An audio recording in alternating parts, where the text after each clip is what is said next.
At the dead of winter, at -20 degrees Celsius, Russia bombarded Ukraine with a record number of missiles and drones. And Ukrainians woke up in the middle of their sleep to the devastation.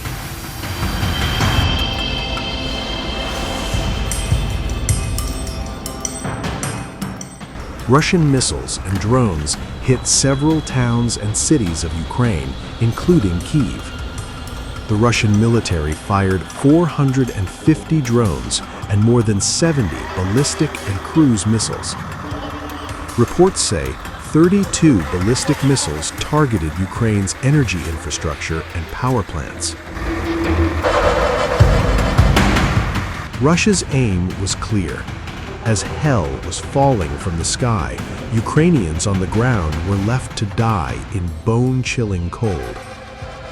Thermal power plants were hit, substations burned, transformers failed.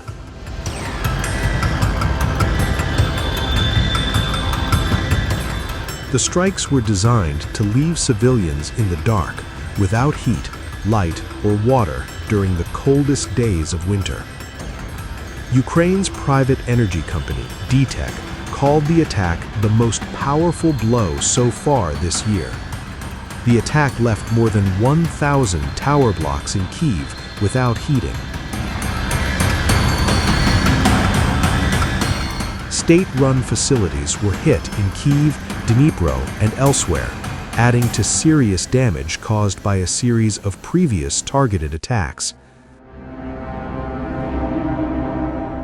Residents spent the night sheltering in metro stations, with some pitching tents on the platforms to protect them from the freezing cold. Without heat, water pipes have frozen and burst, adding to the strain on daily life.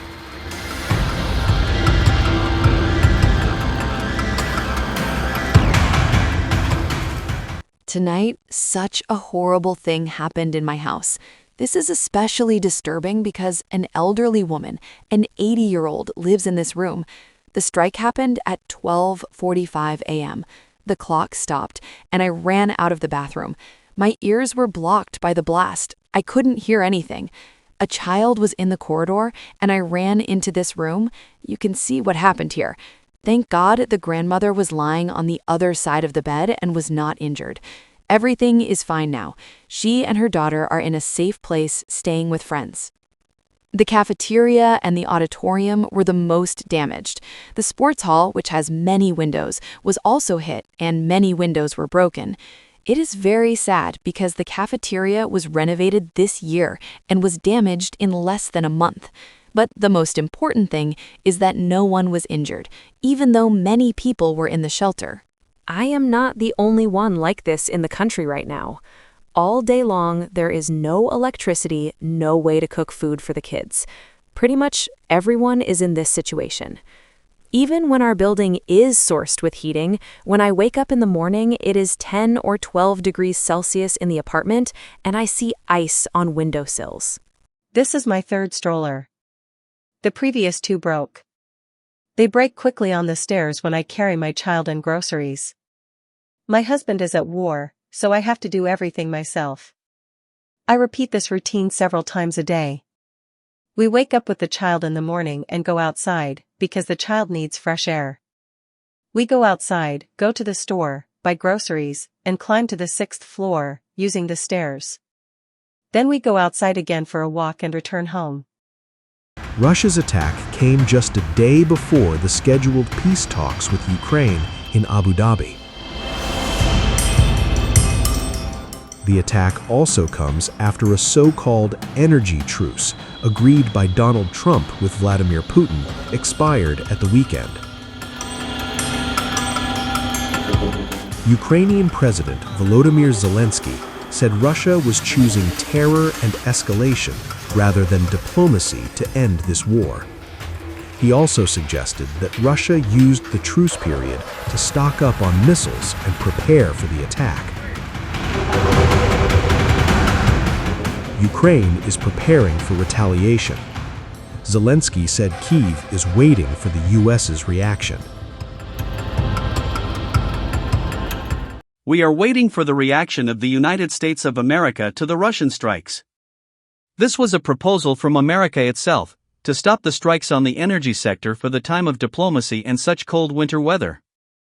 There was a request personally from the President of the United States. We see that Russia responded to this request with a ballistic record. Less than 4 days have passed since the week that Russia was asked for it. This also speaks to everything else that Russia promises or can still promise. If they don't keep their word now, then what can we expect next? They lied before this war, and Russia started a full-scale war, trying to deceive everyone around about its intentions and about Ukraine, and now even in such details, in such agreements with America, Russian deception again. Meanwhile, Trump said Russian strikes did not amount to a breach of the commitment Putin made to him. Mr. President, yesterday you were talking about how Vladimir Putin had agreed to a pause during the cold weather. Overnight, those attacks have started up again. Apparently the worst. It was Sunday to Sunday, and it opened up, and he hit him hard last night. No, he kept his word on that. It's a lot. 1 week is, we'll take anything because it's really, really cold over there. But it was on Sunday, and he went from Sunday to Sunday. Are you disappointed he didn't go further or go Yeah, longer? I would like to. I want him to end the war. Russia had agreed to halt strikes on Kyiv for a week until February 1st because of the frigid temperatures, following a personal request from Trump to Putin. However, the biting cold is continuing, and so are Russia's aerial attacks.